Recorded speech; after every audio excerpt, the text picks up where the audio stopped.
Hey everyone, Clay from Brooklyn, Football with the Fellas, all about Big Blue. Here to talk about day one of the free agency signing period, which is very exciting. A lot went on today for the whole league, but for the Giants as well. And obviously, we're going to focus on the Giants that came, the Giants that left, the Giants that are hopefully still to come. And I'm going to start by just running down a quick list of the kind of the bullet points of what we have done. So even before this day got started, we had already cut a few people. We had cut James Hudson, we had cut Bobby Okereke. We had signed a few people. We gave Devin Singletary a new contract. We basically gave him a pay cut. I don't know exactly what the details of that are yet, but he has a reduced contract to stay, and I'm fine with that. We re-signed Chris Manhertz this morning, which I'm very happy about. I've been talking about trying to keep him as the blocking tight end, and we did. We re-signed Gunnar Olszewski, or however you say his name. I think that's close. And I'm happy we did that. I wanted to bring Gunnar Olszewski back. He is a solid return specialist, and he is not a terrible receiver, as we saw in an emergency situation a couple times last year.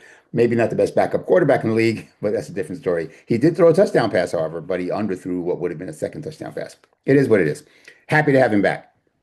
And then when the starter's whistle gun went off and actual signing was allowed, we really went off and signed Isaiah Likely, which I'm very happy about.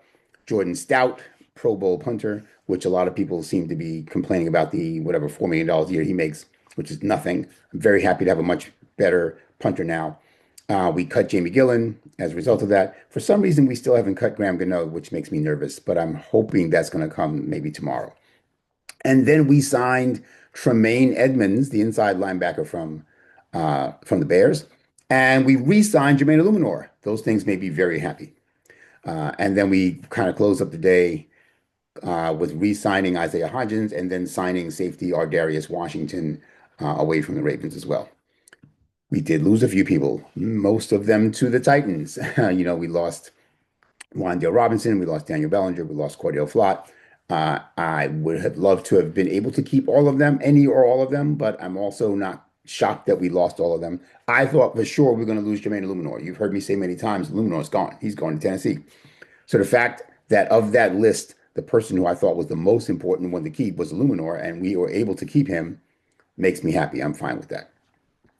What I would like to do is just take a quick look at some of the predictions I had made and this is going to sound like I'm patting myself on the back. It's not really that. I'm really just kind of giving you a sense of where my head has been.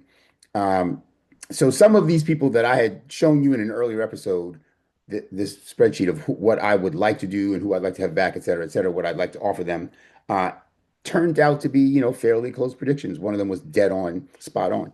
Cordell Flott, I had suggested that we offer him 2 years, $26 million, uh, which is not roughly, which is $13 million AAV, AAV meaning average annual salary. And so what he wound up signing for was 3 years, 45 million, and AAV of 15 million. So I was off by 2 million.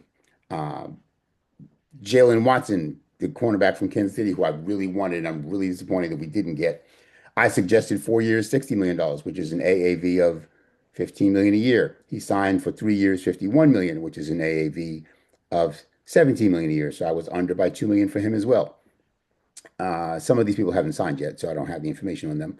Devin Bush was a person I said I would be okay with signing as an inside linebacker. I suggested 3 years, $30 million. What did he get? 3 years, $30 million. I nailed that dead on.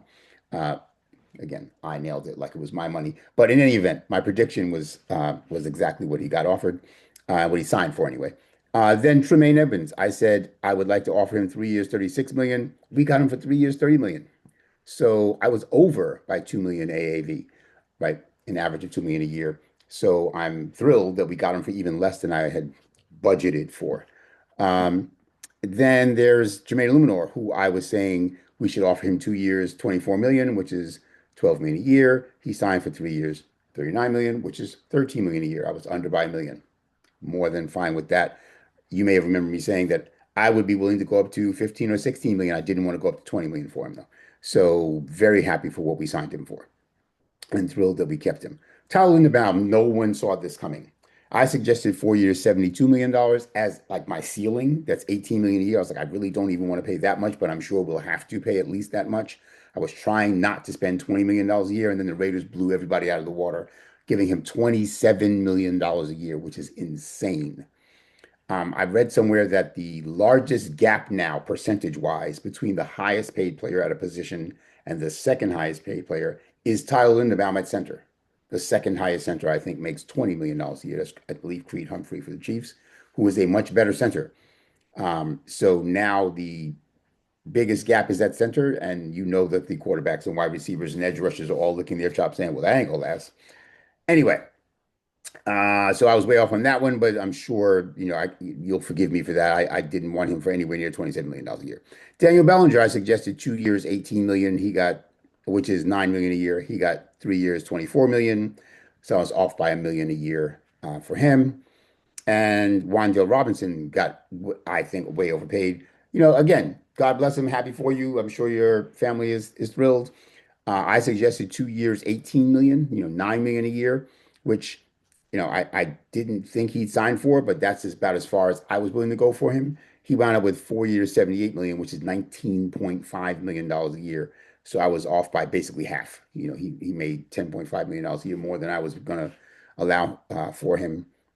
And I'm fine with that. And that's basically it. The rest of them I either didn't make an offer for, like I didn't come up with an actual pitch for, or they haven't signed yet. So that's where that stands so far. Again, just to look at, what we have done and who we do have under contract. Uh, as I mentioned before, we just signed. Hold on, let me do this. Darius Washington and Isaiah Hodgins at the end of the day. We had already signed Jermaine Illuminor and Tremaine Edmonds. We had already cut Jamie Gillen. We had signed Jordan Stout. We had signed Isaiah Likely and Chris Manhurst. Those are the big moves for today. So that's what's happened today. And I look forward to what happens tomorrow. I mean, there's still some people who haven't signed yet. Devin Lloyd hasn't signed yet. Leo Chenal hasn't signed yet. I would be thrilled to add one of them next to Tremaine Edmonds as an inside linebacker. How crazy would that be if we wind up with two of those guys? Anyway, if you love the Giants like I do, and if you're happy about and excited about this free agency period as I am, please grab that like button. Please share, subscribe, drop a comment. But that's what I think. Want to know what you think. As always, Clay from Brooklyn, football with the fellas, all about Big Blue, and I'm out.